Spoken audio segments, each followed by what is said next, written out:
আসসালামু আলাইকুম। এখন শুনবেন সংবাদ শিরোনাম।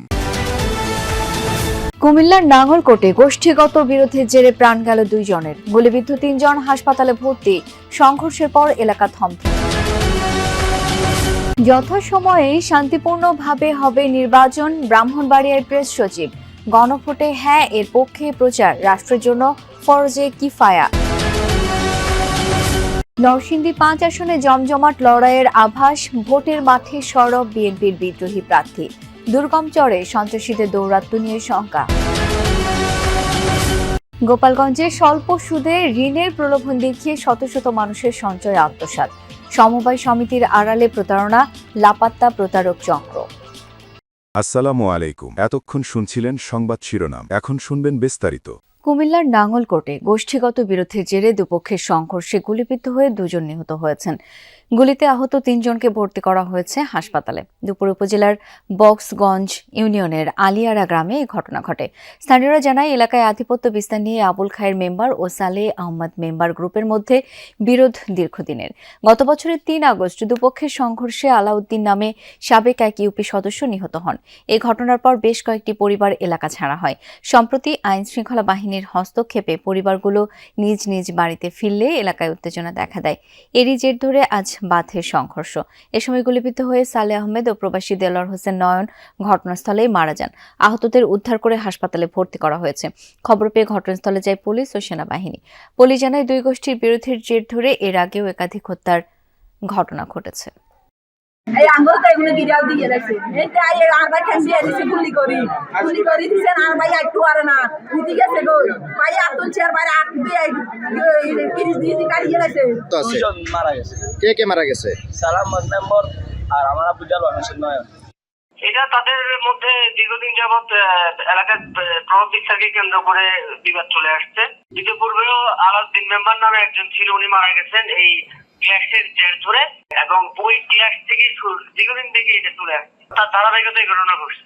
আসন্ন জাতীয় সংসদ নির্বাচনে প্রার্থিতা ফিরে পেতে আপিল শুনানি 7ম দিন আজ। জুমার নামাজের কারণে দুপুর 3টায় শুনানি শুরু হয়। এখন পর্যন্ত 12টি আপিল শুনানি হয়েছে। তার মধ্যে 6টি আবেদন মঞ্জুর, 2টি নামঞ্জুর এবং 4টি আবেদনের বিপরীতে রিটকারী অনুপস্থিত ছিল। এর আগে বৃহস্পতিবার 6ষ্ঠ দিনের শুনানিতে 104টি আবেদনের উপর সিদ্ধান্ত দেয় ইসি। এর মধ্যে 60টি আবেদন মঞ্জুর, 34টি আবেদন নামঞ্জুর এবং 10টি আবেদন অপেক্ষমান রাখা হয়। 6ষ্ঠ দিনের শুনানি সকাল 10টায় শুরু হয়ে বিকেল পর্যন্ত চলে। ইসি জানায়, গত শনিবার আপিল শুনানির প্রথম দিনে 70টি আবেদনের মধ্যে 52টি বৈধ ঘোষণা করা হয়। ওই দিন 15টি আবেদন বাতিল এবং 3টি আবেদন স্থগিত রাখা হয়। যথাসময়ে নির্বাচন অনুষ্ঠিত হবে, এ নিয়ে কোনো শঙ্কা নেই। ব্রাহ্মণবাড়িয়ায় এমনটাই জানিয়েছেন প্রধান উপদেষ্টার প্রেস সচিব শফিকুল আলম। সকালে আখাউড়ায় খড়মপুর কেল্লা বাবার মাজার শরীফ জিয়ারত শেষে সাংবাদিকদের এসব কথা বলেন তিনি। প্রেস সচিব বলেন, নির্বাচনে সিকিউরিটি ফোর্সের প্রস্তুতি, পোস্টাল ব্যালট, রিটার্নিং এবং পোলিং অফিসারের কাজ সম্পন্ন হয়েছে। এখন নির্বাচনের জন্য অপেক্ষা করছে সরকার। গণভোট নিয়ে এক প্রশ্নের জবাবে শফিকুল আলম বলেন, যারা সমালোচনা করছেন তাদের জানার পরিধি খুব কম। বলেন, বর্তমান সরকারের সময়ে সংস্কারের মাধ্যমে দেশ থেকে অপশাসন দূর করতে হবে। গণভোটে হ্যাঁয়ের পক্ষে প্রচারণা রাষ্ট্রের জন্য ফরজে কিফায়া, এ মন্তব্য করেছেন স্বাস্থ্য উপদেষ্টা নূরজাহান বেগম। দুপুরে সিলেটে জেলা ও বিভাগীয় পর্যায়ের স্বাস্থ্য কর্মকর্তাদের সাথে গণভোট নিয়ে আলোচনা সভায় অংশ নেন তিনি। এ সময় উপদেষ্টা বলেন, নাগরিকের দৈনন্দিন জীবনে গণভোট কী প্রভাব রাখবে তা বুঝিয়েই হ্যাঁয়ের পক্ষে জনমত তৈরি করতে হবে। যারা নির্বাচন চায় না তারা সর্বোচ্চ চেষ্টা করবে ভোট বানচালের। নির্বাচন বিরোধী অশুভ শক্তিকে পরাজিত করতে সকলের প্রতি আহ্বান জানান উপদেষ্টা। 3 দশক ধরে আওয়ামী লীগের ঘাঁটি হিসেবেই পরিচিত নরসিংদী 5 সংসদীয় আসন। আগামী নির্বাচনে এই আসনটি নিজেদের করতে মরিয়া সবকটি দল। শান্তিপূর্ণ নির্বাচন হলে জয়ের ব্যাপারে আশাবাদী বিএনপি প্রার্থী। স্বতন্ত্র প্রার্থী হিসেবে লড়ছেন জেলা বিএনপির সহসভাপতি। দল বহিষ্কার করলেও নির্বাচনে অংশ নেয়ার প্রত্যয় তার। অন্যদিকে দুর্গম চরাঞ্চলে সন্ত্রাসীদের দৌরাত্ম্য নিয়ে শঙ্কায় ইসলামী আন্দোলন প্রার্থী। ব্রহ্মপুত্র, মেঘনা ও আড়িয়াল খাঁ বেষ্টিত রায়পুরা উপজেলা নিয়ে গঠিত নরসিংদী 5 সংসদীয় আসন। ভোটার সংখ্যা ও আয়তনের দিক থেকে জেলার সবচেয়ে বড় আসন এটি। 1996 সাল থেকেই আসনটি ছিল আওয়ামী লীগের দখলে। ত্রয়োদশ জাতীয় সংসদ নির্বাচনে 3 দশকের ইতিহাস নতুন করে লিখতে চায় ভোটের মাঠে সক্রিয় থাকা দলগুলো। এই আসনে ধানের শীষের প্রার্থী আশরাফুদ্দিন বকুল। শান্তিপূর্ণ নির্বাচনী পরিবেশ থাকলে জয়ের ব্যাপারে আশাবাদী তিনি। অন্যদিকে দলীয় মনোনয়ন না পেয়ে স্বতন্ত্র প্রার্থী হিসেবে ভোটের মাঠে আছেন জামাল আহমেদ চৌধুরী। দল থেকে বহিষ্কার করলেও নির্বাচনে অংশ নেওয়ার কথা জানান। 12 তারিখে আগ পর্যন্ত সরকার এই নির্বাচনে যাওয়ার যে একটা পরিবেশ সৃষ্টি করা, সেটা আজকে যদি আমি দেখি আজকে পর্যন্ত ভালো আছে। যদি সামনে আরও ভালো হয় তার আরও ভালো। যতই বা আইনের শাসনের ক্ষেত্রে যতই সুন্দর পরিবেশ হবে, তত কিন্তু মানুষ নির্বাচনমুখী হবে এবং সেন্টারমুখী হবে। দল যদি আমাকে বহিষ্কার করে, আমি তো স্বতন্ত্র ক্যান্ডিডেট হিসেবে আমি মাঠে থাকবো, ইনশাল্লাহ ইলেকশন করব। এটা আমার লাস্ট ডিসিশন। আর দলের প্রতি আমার আস্থা আছে।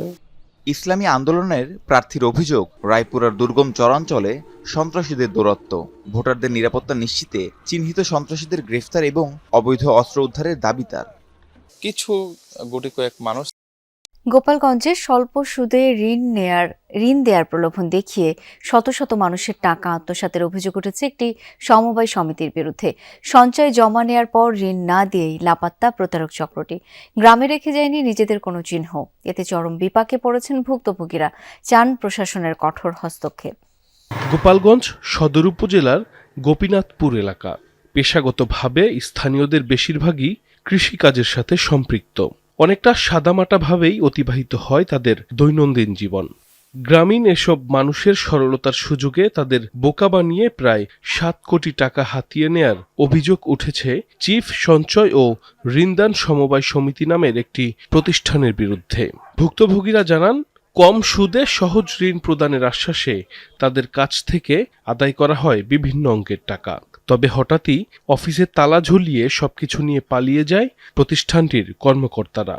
আমার নিজের 40,000 টাকা নিছে, নিয়ে বলছে যে তোমার 3 লাখ টাকা দেবো 3 বছরের মেয়াদে সীমিত লাভের জন্য। 4 লাখ লিখ 5 লাখ লিখ 3 বছরের সুদ দেওয়া লাগবে। আপনার 3 লাখে মাসে আসবে 10,000 টাকা কিস্তি। 40,000 টাকা জমা দিয়েছে চিফ সমিতি দিয়েছে আমার কাছে 8 তারিখ উদ্বোধন হবে, অথচ 4 তারিখে বৃহস্পতিবারের দিন ওনারা রাত্রির বেলা পলায় চলে গেছে। বলতেছে কি আপনি যদি 50,000 টাকা জমা দেন আপনারে 4 লাখ টাকা দেওয়া হবে।